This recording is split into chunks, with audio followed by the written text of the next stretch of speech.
São 19 horas. Vamos iniciar os nossos trabalhos doutrinários da noite de hoje, lendo a mensagem do livro Vinha de Luz, de Francisco Cândido Xavier, pelo Espírito Emmanuel. A mensagem foi aberta ao esmo e caiu na mensagem 88. Tu e tua casa. E eles disseram: crê no Senhor Jesus Cristo, e serás salvo, tu e a tua casa. Isso se encontra em Atos 16:31. Geralmente, encontramos discípulos novos do Evangelho que se sentem profundamente isolados no centro doméstico, no capítulo da crença religiosa. Afirmam-se absolutamente sós, sob o ponto de vista da fé. E alguns, despercebidos de exame sério, tocam a salientar o endurecimento ou a indiferença dos corações que os cercam. Esse reporta-se a zombaria de que é vítima. Aquele outro acusa familiares ausentes. Tal incompreensão, todavia, demonstra que os princípios evangélicos lhes enfeitam a zona intelectual, sem lhes penetrarem o âmago do coração. Por que salientar os defeitos alheios, olvidando por nossa vez o bom trabalho de retificação que nos cabe no plano da bondade oculta? O conselho apostólico é profundamente expressivo. No lar, onde exista uma só pessoa que creia sinceramente em Jesus e se lhe adapte aos ensinamentos redentores, pavimentando o caminho pelos padrões do Mestre, aí permanecerá a suprema claridade para a elevação. Não importa que os progenitores sejam descrentes, que os irmãos se demorem endurecidos, nem interessam a ironia, a discussão áspera ou a observação ingrata. O cristão, onde estiver, encontra-se no domicílio de suas convicções regenerativas para servir a Jesus, aperfeiçoando e iluminando a si mesmo. Basta uma estaca para sustentar muitos ramos. Uma pedra angular equilibra um edifício inteiro. Não te esqueças, pois, de que, se verdadeiramente aceitas o Cristo e a Ele te afeiçoas, serás conduzido para Deus, tu e tua casa. Belíssima mensagem. Que a paz de Jesus sedimente nos nossos corações hoje e sempre.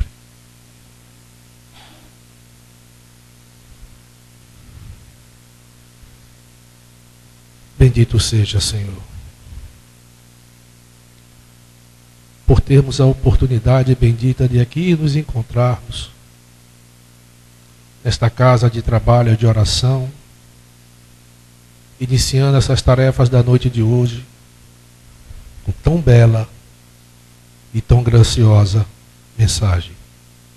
Rogamos a Ti, a Teus emissários de amor e a toda espiritualidade desta casa, que nos envolva em eflúvios de paz, de harmonia e de luz, para que daqui saiamos conosco, levando em nossos corações o Teu amor, para nos impulsionar cada vez mais, Jesus, na senda das nossas evoluções. Que a Tua paz e que Teu amor fique com todos nós, hoje e sempre. Que assim seja.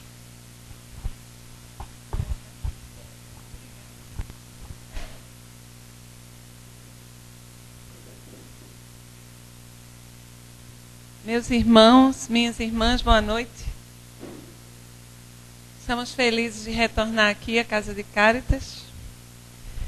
O tema da palestra de hoje não é esse. 25 anos da série psicológica da benfeitora Joana de Ângeles. O tema é o roteiro de Abigail para Saulo. mas nós colocamos alguns slides para comemorar, para lembrar essa data tão importante. Então, vocês estão vendo aí a benfeitora Joana de Ângeles. Ela é a mentora do médium baiano Divaldo Pereira Franco.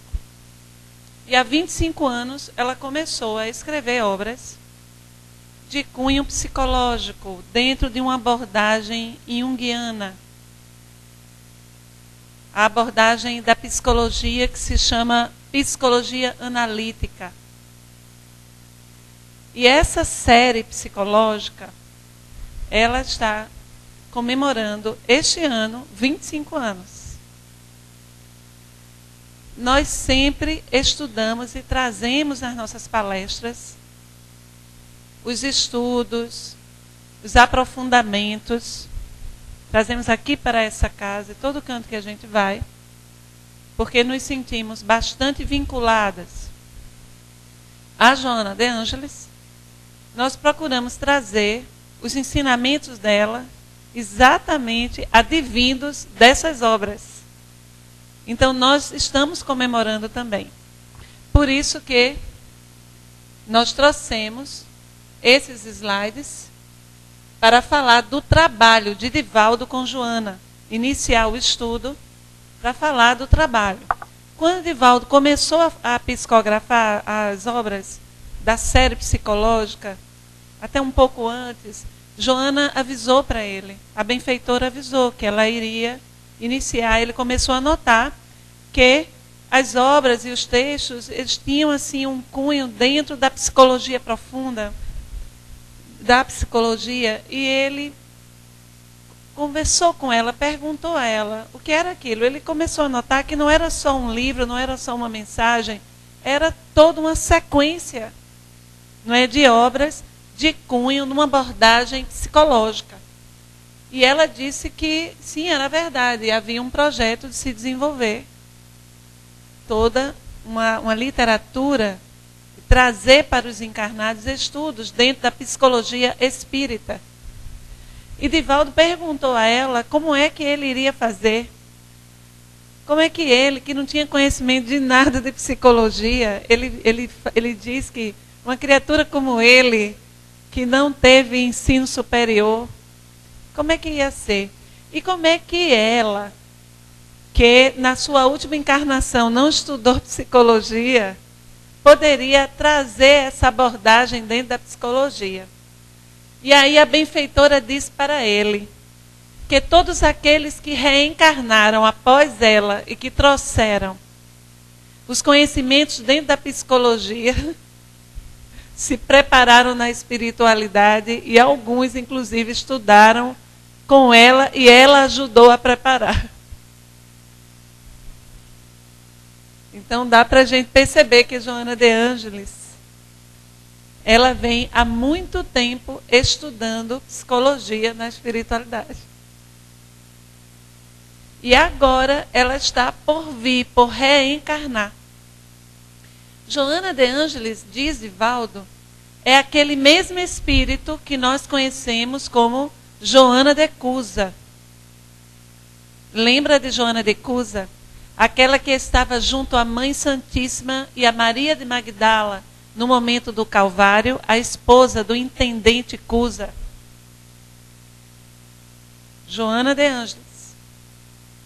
Depois nós vamos ter notícia de Joana de Ângeles. Divaldo quase que afirma, e a gente tem quase que certeza, que Joana é Clara de Assis. Depois Joana vem como uma poetisa no México, ela se identifica como uma das reencarnações dela. Sor Juana Inés de la Cruz, que é a grande poetisa mexicana. E a sua última reencarnação, antes de assumir a tarefa de mentora de Divaldo, com quem ela tem vínculos desde prisco tempo, vínculos espirituais. A sua última reencarnação foi na Bahia, como a Sorro Joana Angélica, Marte. Inclusive há ruas com o nome Joana de Ângeles. Não, Joana Angélica. Ela foi uma Marte, porque naquelas lutas do período da Revolução, pela República, as lutas que houve, que aconteceram, aqueles soldados agressivos iam invadir o convento, e ali no convento, no qual ela era abadesa, havia muitas jovens. Ela então se pôs na frente dos soldados: você só entra aqui se for por cima do meu cadáver. E de fato ele a matou. Só que nesse tempo que ela estava ali tentando defender, as freiras e as jovens tiveram tempo de fugir. Então ela se martirizou. Então Joana de Ângeles é esse espírito. Um espírito extremamente preparado do ponto de vista intelectual,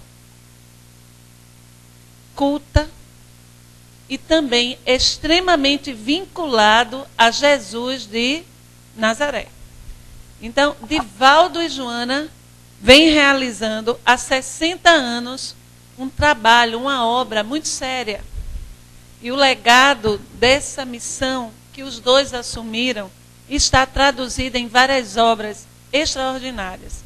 Nós vamos encontrar aqui na série psicológica de Joana de Ângeles, são 16 livros que abordam a psicologia profunda, que é a psicologia do espírito. E a base teórica é a psicologia analítica. Carl Gustav Jung foi o precursor encarnado. Então ela vai trazer toda uma abordagem dentro da reflexão do ego, que é essa condição nossa imediata, que nos permite relacionar na vida cotidiana. E ela vai falar do self. O self, que é o eu profundo, o si profundo, que é o espírito.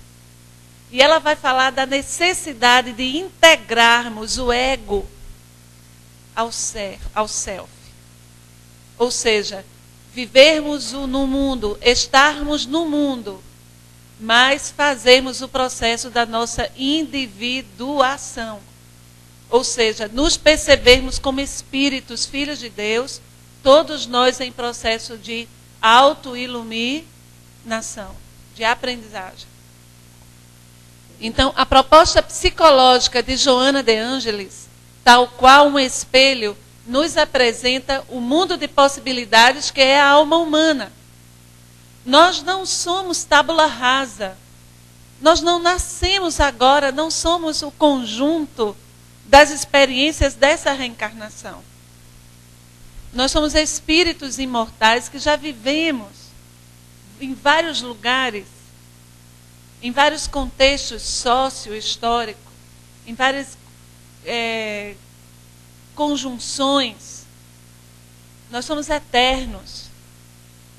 E essencialmente somos criaturas de Deus. E nessa dimensão, Deus é em nós. Porque somos criatura deles. Então a genética divina corre pelo nosso sistema circulatório espiritual. Nas sucessivas reencarnações, nos processos pedagógicos de existir, nascer, viver, crescer, envelhecer, desencarnar, retornar em outro corpo, em outra experiência, nós vamos passando por circunstâncias. E essas circunstâncias são significativas, daí porque Joana fala, nos alerta a necessidade de descobrirmos o significado dessa existência. Qual o sentido de estarmos aqui? Por que estamos aqui novamente? Esse sentido existencial é o que nos motiva a enfrentar as situações. nós temos estatísticas seríssimas de suicídio em todas as partes do orbe. Nós temos hoje estatísticas de suicídio como nunca houve. E essa estatística assustadora advém de países onde o desenvolvimento tecnológico, os recursos materiais, o desenvolvimento, não é, na perspectiva da ciência, chegou e as pessoas têm acesso. No entanto, muitos se suicidam, demonstrando o vazio existencial da nossa cultura hedonista, imediatista, utilitarista, que não nos ajuda a acessar o si profundo, o self, como a benfeitora Joana de Ângeles tanto nos alerta. Então, eu estou no mundo. Qual a razão de estar aqui? Quem sou eu? Qual o meu significado existencial? Conversávamos com um rapaz há alguns meses, faz mais ou menos um ano, e ele relatava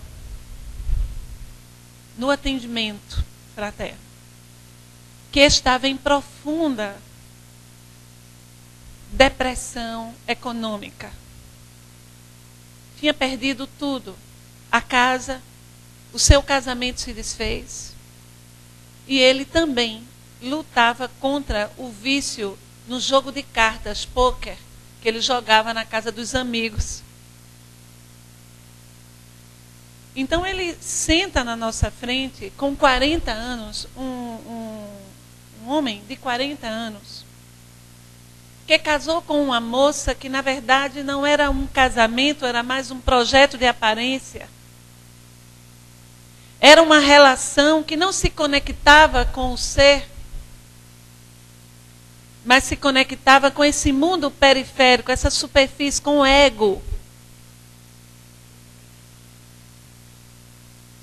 De forma que, quando ele começou a perder dinheiro, lógico, não tinha bases essa relação para se sustentar.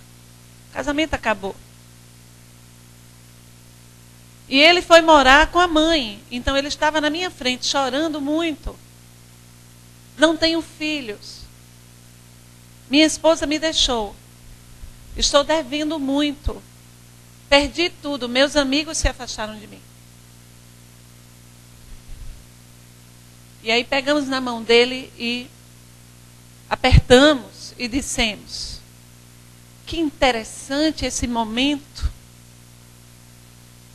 de profunda desvalia. Que momento importante você está vivendo. Ele levantou a cabeça e ficou sem entender o que eu estava dizendo. Mas que maravilha de oportunidade. Te livraste dos falsos amigos. Te livraste daquela que não te amava, mas amava o teu dinheiro. Perdestes a casa, o posto de trabalho. Perdeste o dinheiro. Quantos tens aí na carteira? R$10. Que bom, não tem dinheiro para apostar.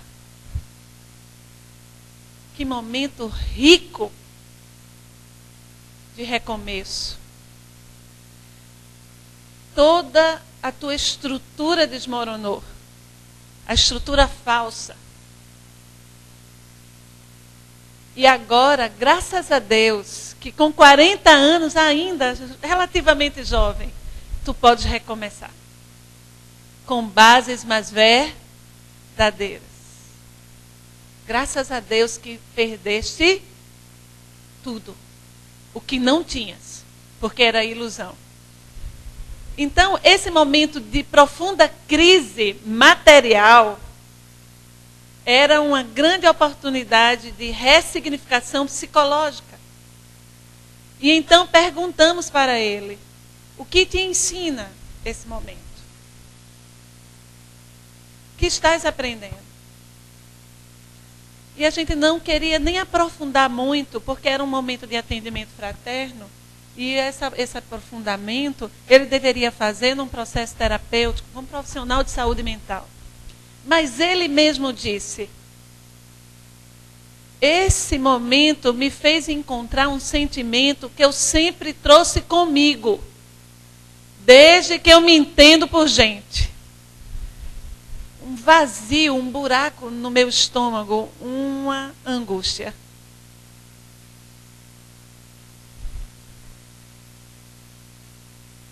Era aí que ele tinha que ter trabalhado, desde sempre, enfrentado essa angústia. O problema não era o dinheiro que não tinha mais na conta, não era a esposa que foi embora, não eram esses amigos que o abandonaram. O problema era essa angústia. E então, nós dissemos a ele, você está igualzinho a Don Quixote agora. Igualzinho. Me veio na mente a figura da personagem de Miguel de Cervantes. De forma muito emocionante. Aquele cavaleiro magro, que usava uma armadura, que ele amarrava com cordas, uma armadura velha, que tinha um cavalo magro chamado D'Artagnan, e que armou-se de uma lança de madeira com a ponta quebrada, e que foi-se às aventuras, na companhia de Sancho, enfrentar moinhos de vento. Está igualzinho a ele. Os moinhos de vento são as ilusões. Não se importe que para a sociedade você pareça um fracassado. Não se importe que você pareça um louco, um desvalido, igual a Don Quixote. Vá à aventura de se autoconhecer. Não tenha medo. Enfrente os seus dragões. Seus medos. Descubra o significado da angústia. Essa é sua tarefa existencial. Então, todos nós temos um significado. Por que estamos aqui? Joana alerta para isso. Quando a gente não faz esse percurso, esse caminho, a gente fica existindo sem existir. A gente vive como se mergulhado num pires de nós mesmos. Então a gente vive vazio e procurando se nutrir das prateleiras consumeristas e se nutrir de poder, por exemplo. Nós vemos criaturas alucinadas pelo poder. É comovedor e trágico. É uma fome. Mas a fome real é outra. A pessoa pensa que vai se saciar, mas não vai. Nós vemos criaturas buscando sexo. A gente atende quase toda semana problemas dessa ordem lá na Casa Espírita. Nós fazemos parte. Tentando saciar pela via da sexualidade essa fome, que não é essa fome exatamente, mas porque não tem coragem de fazer o percurso de Don Quixote. Então a gente precisa entender por que estamos aqui. Joana de Ângeles, ela, nesse conjunto, nessas 16 obras, a primeira é Jesus e a Atualidade, ela tenta fazer uma reflexão. Então, sua série psicológica estabelece pontes entre a ciência e a religião, conforme a proposta do codificador Allan Kardec. Então, o que tem a ver a série psicológica de Joana de Ângeles com a doutrina espírita? Tudo. Porque a doutrina espírita é toda ela, psicologia profunda. Jesus de Nazaré, psicologia. Vamos lembrar de Jesus de Nazaré? Naquela tarde, belíssima, todas as tardes da Galileia. quando ele já tinha terminado os trabalhos de pregar e de ajudar os doentes, ouvia um barulho, a multidão, uma gritaria, uma turba, quando uma mulher jogou-se nos seus pés. Senhor, socorre-me, Rabi. A mulher que adulterou. Na frente os sacerdotes, atrás a multidão. A lei, a Torá, dizia que se adulterara, ela teria que ser lapidada. Era o código penal da época. Inclusive, João questionou a atitude de Jesus. Mas o Senhor levantou-se. Irradiou o magnetismo dele. Quer dizer, paralisou todo mundo. Baixou-se. Na frente dele, os sacerdotes, os fariseus, com pedras na mão. Ele se abaixa e escreve. Nunca se perguntaram o que é que ele estava escrevendo, não. O espírito Amélia Rodrigues conta. Não tem esse fariseu daqui, que estava aqui com a pedra na mão? O nome dele e o pecado dele. Esse fariseu daqui, ó, o nome e o pecado. E eles ficaram tão assustados. Depois ele levantou-se e disse: aquele que estiver sem pecado, que atire a primeira pedra. Lembrem-se que poucas pessoas eram alfabetizadas. Só aqueles que estavam liderando a turba, os fariseus. Eles ficaram tão assustados que soltaram as pedras e correram. E a multidão que saltava ali também foi embora. A mulher aproximou-se de Jesus, ele levantou-se e disse para ela: onde estão aqueles que te condenam? Te condenaram. Vão embora, Senhor. Também não te condeno. Também não te condeno, não te julgo. Vai e não voltes a pecar. Ou seja, vai, segue o teu caminho, a tua trajetória e retoma de forma mais iluminada. Qualquer dia, acho que eu já contei aqui a história dela, eu posso vir contar o que aconteceu com ela depois. Mas senão eu vou perder tempo do estudo de hoje. Jesus, em todas as passagens, ele é de um profundo conhecimento psicológico. O evangelho de Jesus é psicologia profunda. A doutrina espírita é uma doutrina de auto-reflexão, autotransformação. Enquanto nós estivermos vendo no outro o conflito que existe em nós, enquanto estivermos minuciosamente relatando a tragédia do nosso irmão, nós não estamos entendendo ainda a doutrina espírita. A doutrina espírita é uma proposta de auto-iluminação, auto-pacificação. Nós não somos espíritas para julgar quem quer que seja. Ao contrário, quando nós vamos amadurecendo psicologicamente e iniciamos como Dom Quixote a jornada heróica do autoconhecimento, nós começamos a perceber que temos profundos conflitos, questões graves a serem resolvidas. E aí nós começamos a entender que estamos em processo. Então olhamos para os nossos irmãos que estão em seus processos particulares também, nas suas dúvidas, nos seus medos, nas suas culpas, e nos enchemos de amor por eles. Porque nos amamos.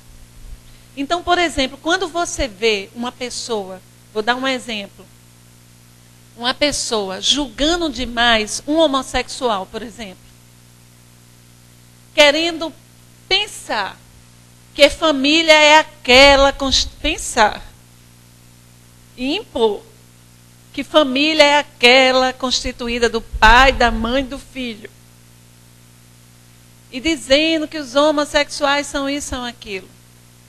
Quando você vê uma pessoa muito firme nesse propósito, ela tem profundos problemas com as questões da sexualidade.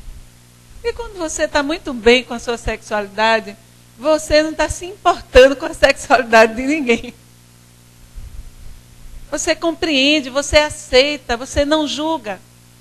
Porque você se ama e ama os seus irmãos. Então, a série psicológica, ela traz essa abordagem de autoencontro e nos leva a buscar os nossos espelhos da alma. O que é que a gente tem que precisa ser trabalhado?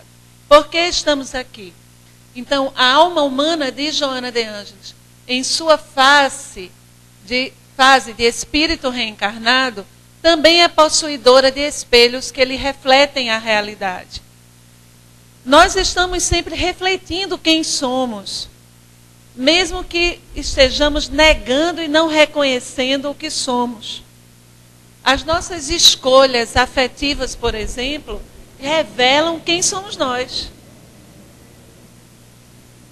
As escolhas profissionais, os nossos amigos.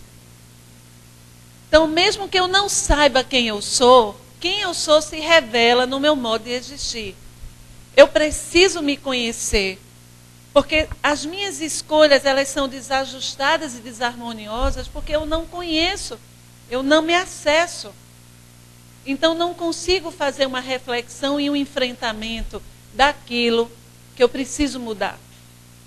Então Joana diz que quase sempre é a persona, ou seja, as máscaras, quase sempre são as máscaras que nós colocamos no nosso dia a dia que estão determinando a nossa forma de ser. Existem muitas máscaras, gente. A persona, que é um arquétipo junguiano, é um aspecto da psicologia analítica, é aquela máscara que a gente coloca nas nossas relações. A persona, ela não é de todo ruim. Nós precisamos ter uma certa persona na convivência, até por proteção. Porque a gente não pode estar se mostrando para todo mundo. É uma questão mesmo de proteção. Mas é preciso tomar muito cuidado. Em que medida as nossas personas, elas estão tão incrustadas que estão determinando quem somos. Estão impedindo que eu me acesse, que eu encontre minhas razões. Então existem muitas máscaras. Por exemplo, a máscara do espírita. Já viu? Já viu a máscara do espírita? A pessoa é uma peste em casa. Briga com todo mundo. No trabalho, altamente desarticulador, desagregador, maledicente. Aí chega aqui no Cáritas. Bom dia, boa noite, meu irmão. Paz do Senhor. É a máscara. Eu estou dando um exemplo. São aquelas representações que a gente usa para se relacionar e a gente tem que tomar muito cuidado, porque a gente pode ficar na máscara e não se acessar. Por exemplo,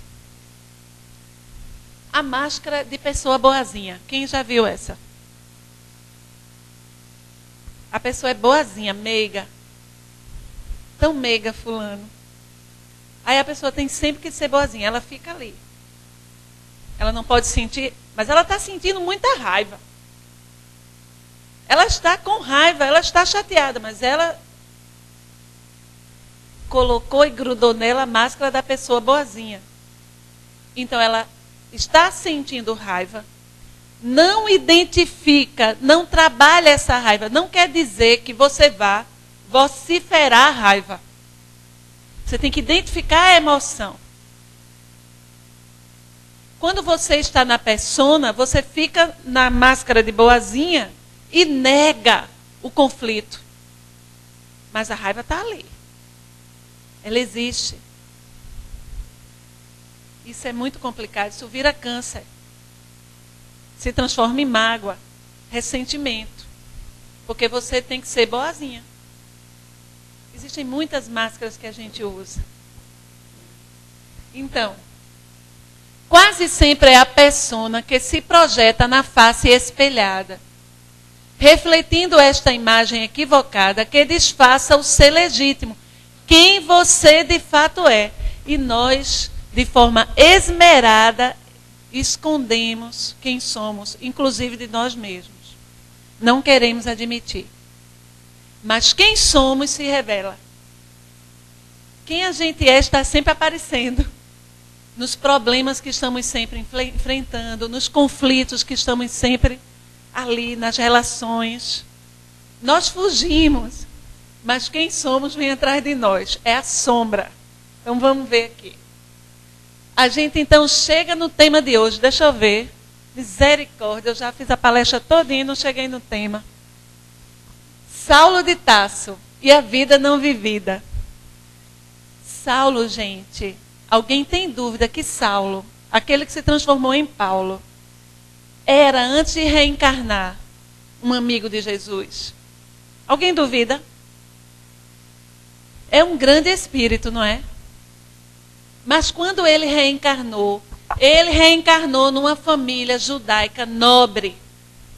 E na cidade de Tarso, que era uma cidade cosmopolita para a época, ele aprendeu várias línguas, gente. Aprendeu grego, as línguas mais faladas da época ele aprendeu. Ele reencarnou ali por uma razão. Porque ele ia ser aquele que iria disseminar o evangelho de Jesus. Ele iria falar do evangelho para além da Judeia. Então era preciso que ele nascesse naquele contexto para que ele acessasse várias culturas. Só que mente brilhante e determinada, inteligentíssimo, determinado e leal. Ele acreditou que a vida que ele deveria viver era a vida de um doutor da lei. Ele ia ser o mais jovem chefe do Sinédrio. Saulo tinha 30 anos, gente.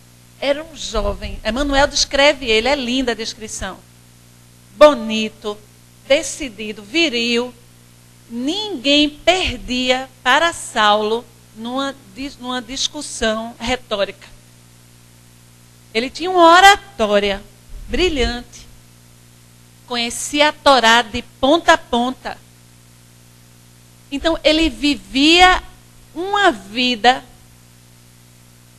que não era a vida que deveria ser vivida no seu projeto reencarnatório. Saulo era a vida da ilusão. Era o moinho de vento.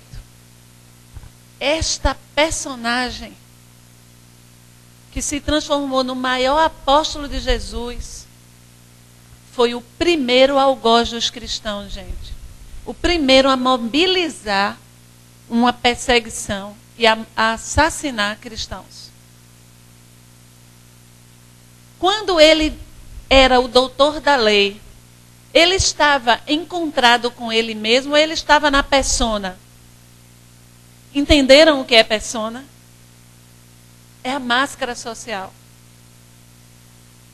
Ele não tinha encontrado Paulo. Ele estava em Saulo, que não era ele.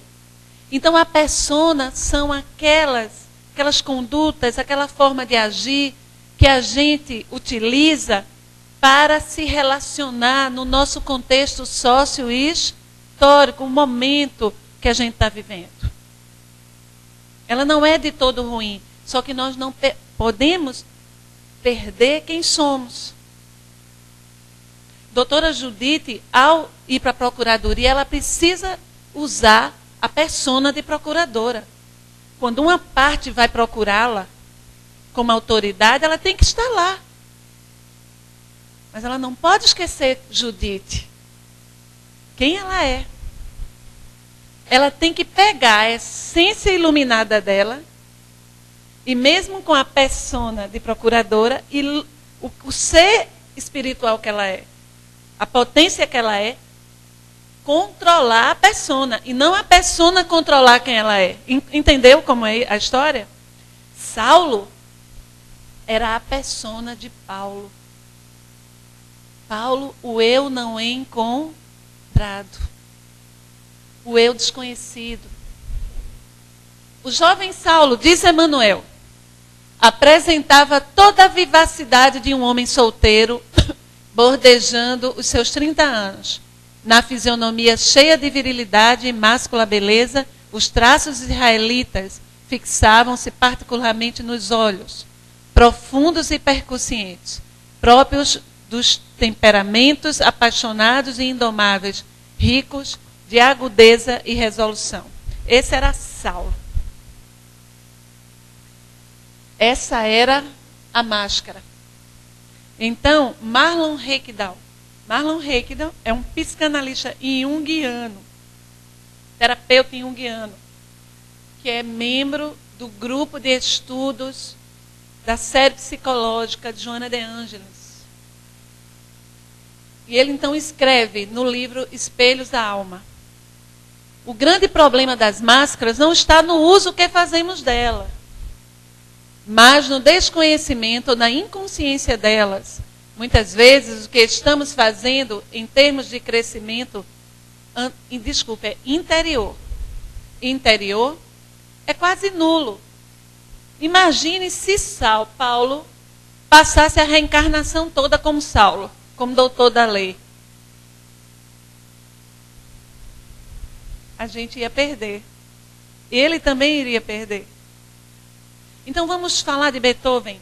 Imagine se Beethoven não tivesse encontrado Beethoven. E se conformasse a ser o filho de um homem ébrio, de uma mãe sofredora, num contexto social de extrema opressão. Se ele não tivesse lutado para trazer Beethoven, nós não teríamos a 9ª Sinfonia. Então, temos crescido em aparência. E podemos crescer em aparência, gente. Muita ostentação, muito poder, muita riqueza. Podemos, sim. Avolumando as máscaras, tem que corrigir isso. Nos adequando às exterioridades. Acreditando que isso seja a transformação que nos cabe. Sem percebermos que essa mudança é superficial e impermanente. Lembremos do jovem com quem conversamos. Tornou-se um empresário, ganhou muito dinheiro, viveu a máscara, perdeu tudo para encontrar a si mesmo. Foi uma grande oportunidade a perda que ele teve. Eu gostei muito dessa figura aí, que ela representa. Na estrada de Damasco, então nós vamos trazer Saulo de Tarso. Na estrada de Damasco, vamos lembrar que Saulo apaixonou-se pela Abigail. Abigail era irmã de Gesiel. Gesiel, junto a seu pai e Abigail, na cidade em que eles moravam, foram perseguidos por romanos. Nessa ocasião, o pai de Abigail e Gesiel foi morto e Gesiel foi mandado às galeras, que eram a pena de morte. E Abigail foi mandada para casa. Eles liberaram ela, por milagre. Ela então é acolhida por uma família de judeus, a família de Zacarias, e eles então se mudam para Jope, próximo a Jerusalém. Gesiel era um espírito nobre, um espírito de grande envergadura. Gesiel, nas galeras, cuida de um romano, de um patrício, que contrai uma doença infecciosa. E aí aquele senhor ali das galeras escolhe Gesiel pelo seu comportamento para cuidar daquele senhor. Gesiel todas as noites se dedica, banha-o, ora, cuida das suas feridas e magnetiza com tanto amor que o patrício fica curado. Mas logo depois, Gesiel contrai a mesma doença. E quando os capitães do navio iam jogá-lo ao mar, o patrício, em gratidão, diz: não, devo a minha vida a este judeu. Vamos deixá-lo na praia mais próxima. E esta praia era próxima a Jerusalém. Só que o patrício diz para ele: você vai ter que mudar de nome. Deu para ele uma túnica, uma capa, deu dinheiro para ele. Ele ficou doente lá caído, foi roubado. Levaram a capa, levaram o dinheiro. Mas uns cristãos passaram e levaram ele para a igreja de Jerusalém, onde ele conheceu Pedro. Contou sua história e transformou-se em Estevão. Estevão, o primeiro mártir do cristianismo, irmão de Abigail. Só que Abigail agora era noiva de Saulo. Olha o drama. E Saulo começou a perseguir os cristãos e transformou Estevão no maior inimigo dos judeus.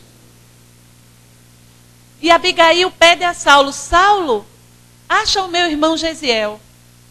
Então, ao mesmo tempo que Saulo procura Gesiel, persegue Estevão, que são a mesma pessoa. Estevão é amigo de Saulo. Eles são espíritos da mesma família espiritual. Mas Saulo estava na vida que não era para ser vivida. Ele estava na máscara. E ele lapida na frente de Abigail. Abigail reconhece: é meu irmão. E o choque é tão grande de Saulo que ele acaba o noivado.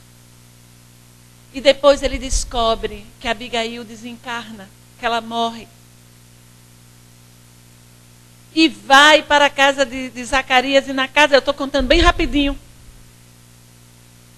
E na casa de Zacarias ele descobre que antes de morrer, Abigail se convertera ao cristianismo. E que tinha sido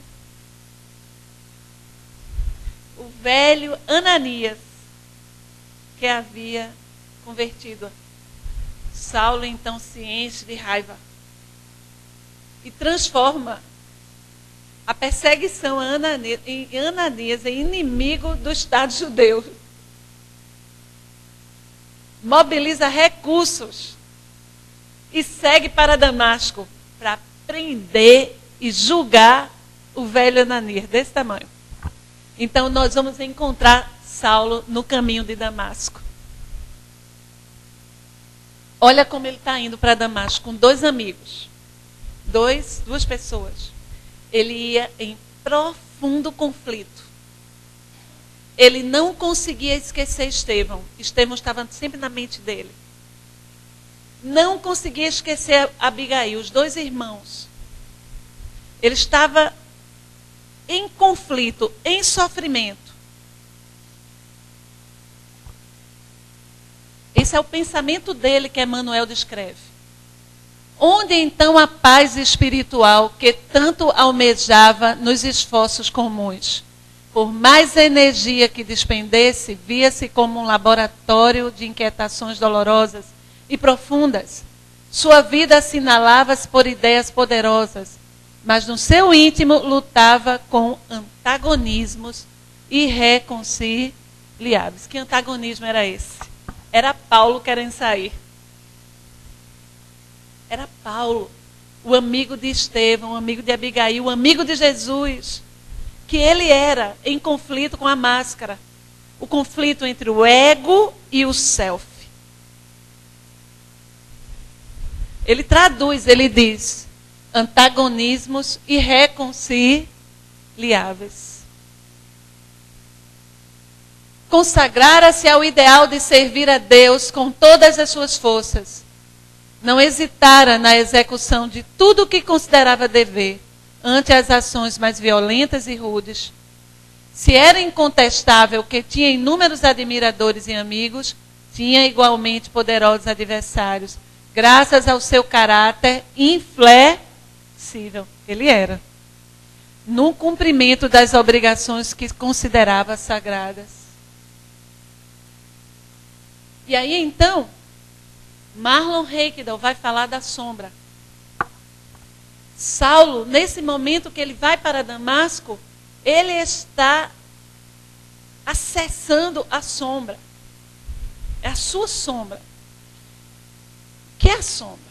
A sombra é um arquétipo junguiano. A sombra é aquilo que eu desconheço em mim. Por detrás da sombra está o pior e o melhor de mim. Quando Saulo vive como doutor da lei, respeitadíssimo, isso é a persona. Essa persona impede o acesso à sombra. A sombra é quem ele é. É a pessoa dele mesmo, é o si profundo. Então, Marlon Reikdal diz: existe em todo ser humano uma parte especial, atentem para essa explicação, da psique, que foi reprimida ou que é mantida na condição inconsciente. Internamente, vivemos com imagens indesejadas, aparentemente inaceitáveis, difíceis de ser acessadas e confrontadas, ou mesmo imagens que acreditamos serem compatíveis conosco. Vamos trazer esse ensinamento para Saulo. Era incompatível com a personalidade dele esse desejo de estar próximo a Abigail e a Estevão. Compreende? A sombra também pode trazer conflitos sérios, por exemplo. Digamos que eu seja hoje uma pessoa que me decidiu no bem, mas eu tenho o conflito da inveja. Mas eu sou espírita, eu não posso ser invejoso, entende isso? Mas a inveja está lá. E a inveja determina muitas das minhas relações, a forma como eu ajo com as pessoas. Salieri, aquele que foi o algoz de Mozart, o que movia era a inveja profunda, o sentimento profundo de inveja.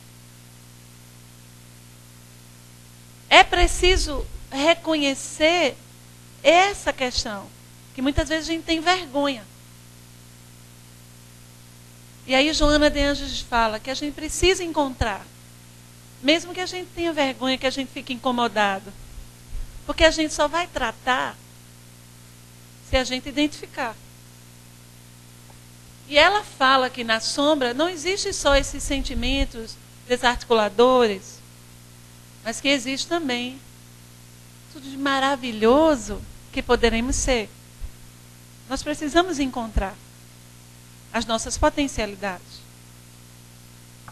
Então ele explica que, em geral, nós tentamos fugir delas, porque elas pedem coragem, elas pedem atitude quixotesca, não é? De enfrentar, de ir às aventuras do autoconhecimento. Então, Emmanuel diz para a gente, traduz o estado de espírito de Saulo. Ele próprio não saberia explicar o que se passava. Então vamos dizer que Saulo, gente, estava igual àquele nesse momento aqui, igual ao jovem, aquele rapaz que conversou comigo, que chegou chorando, que tinha perdido tudo. Saulo, na modalidade dele, aqui indo para Damasco, ele estava igual. Ele estava em conflito com tudo que ele acreditava, ele estava confuso. Então ele estava no início da jornada. Ele próprio não saberia explicar o que se passava dentro dele. Suas lembranças atingiam os períodos da primeira infância. Todo o seu passado laborioso aclarava-se nitidamente naquele exame introspectivo. Dentre todas as figuras familiares, a lembrança, olha só, de Estevão e de Abigail destacava-se, como a solicitá-lo para mais fortes interrogações. Porque haviam adquirido os dois irmãos de Corinto tal ascendência em todos os problemas. Agora, eu vibrei, porque Emmanuel, não é Joana, não é Jung, não é Freud, não é ninguém. É Emmanuel que diz. ascendência em todos os problemas do seu ego. Ou seja, porque a sombra chegou aqui, ó, nesse nível de consciência. Porque está na hora de mudar. É o momento de quê? Do encontro. A verdade dolorosa é que se encontrava sem paz interior. Olha o meu amigo sem dinheiro, sem mulher, sem ninguém. Igualzinho, emocionalmente.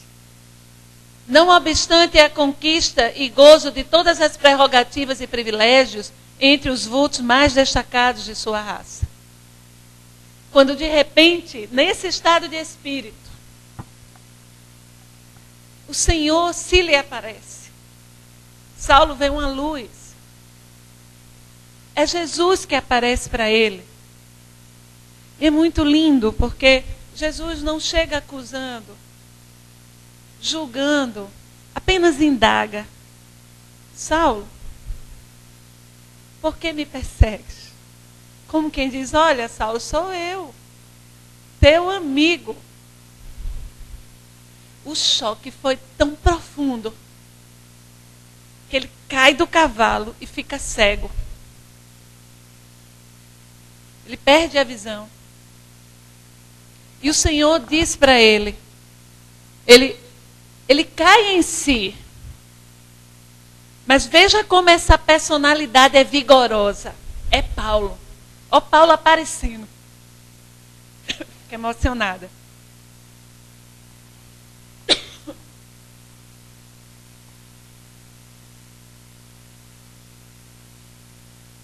Ele levanta e diz: que queres que eu faça? Isso é muito sério.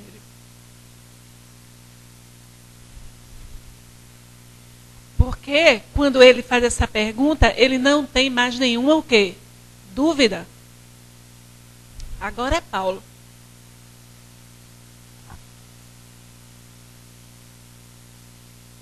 E aí Jesus diz para ele: entra na cidade, vai para Damasco. Um amigo meu irá te procurar. E ele está cego. Essa cegueira é psicológica. Era preciso que ele cegasse.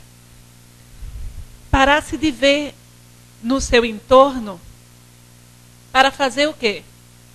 Se encontrar. 3 dias depois, 3 dias de profundas meditações, de deserto, de isolamento, batem a porta dele. Saulo, o Senhor pediu que viesse aqui te ajudar. Quem és? Ananias. Estendeu a mão e o curou. Ananias entregou para ele os pergaminhos, onde estavam escritos os evangelhos.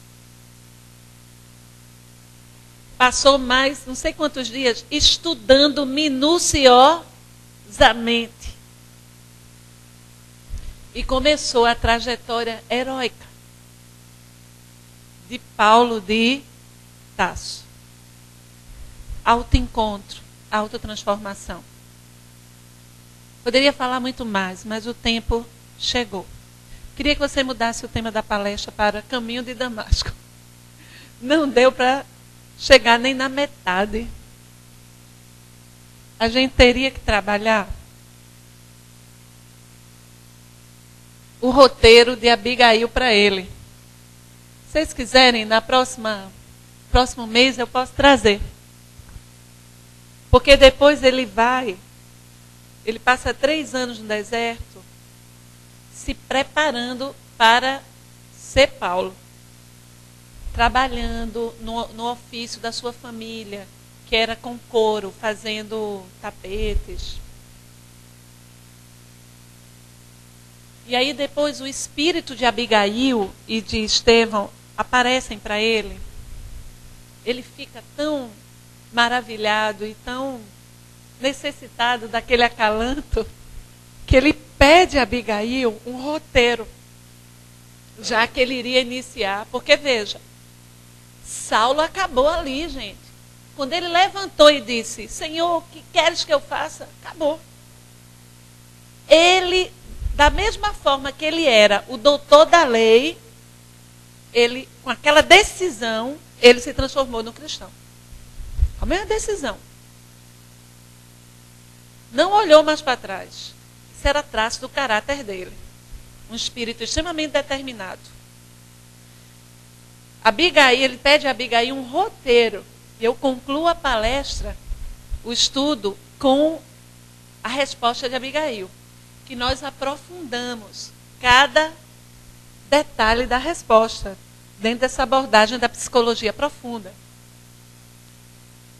Abigail disse para ele, ama, trabalha, espera, perdoa. São essas 4 palavras que Paulo seguiu na íntegra.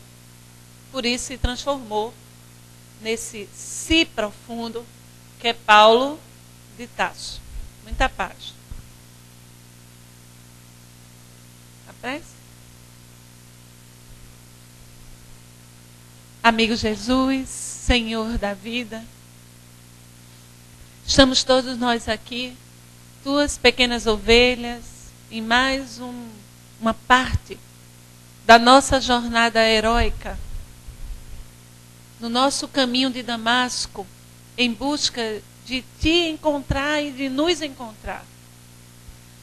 Te rogamos, Senhor, abençoa-nos o propósito de sermos mais corajosos. Ampara-nos, Senhor, nas lutas, nos nossos enfrentamentos, para que possamos superar as grandes dificuldades, que ainda nos são necessárias porque pedagógicas. Ó Senhor Jesus, te rogamos, abençoa nosso lar, nossa casa, nossa família, também abençoa a terra, o nosso país. Que esta casa de Cáritas seja iluminada pelo teu amor, que os espíritos que aqui trabalham sejam também abençoados. Que todos, Senhor, que buscam socorro nesta casa, encarnados e desencarnados, nesse momento recebam eflúvios amorosos da tua mão que sempre se estende para nós. E nesse momento, Jesus, escolhemos alguém muito querido, muito amado, em casa, no nosso lar, ou então na pátria espiritual, onde seja, para irradiar um magnetismo amoroso, uma luz envolvendo. E que esta luz também alcance não apenas o nosso lar, mas os hospitais, os presídios, os locais de sofrimento e de expiação. Abençoa-nos, Senhor, sempre. Sim seja.